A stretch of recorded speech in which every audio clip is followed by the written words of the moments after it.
There's a holistic synergy upon our planet. The Gaia construct is one of the most important to the political, cultural, and economical notions. If nature finds a way to pattern itself, which is evident from things such as ecosystems, skin cells, and even other molecular structures, then we are to conclude reality is poetry. Perhaps that's the problem.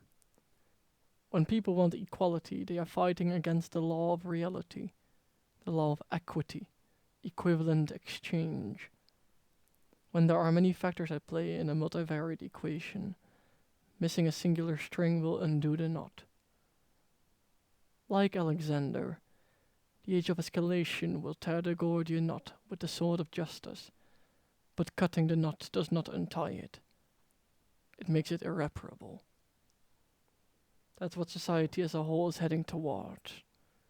The sword of justice in the hands not of warriors, but villagers who know nothing of war nor governing. Anarchy of justice, in the age of anti-synergy, in the age of escalation.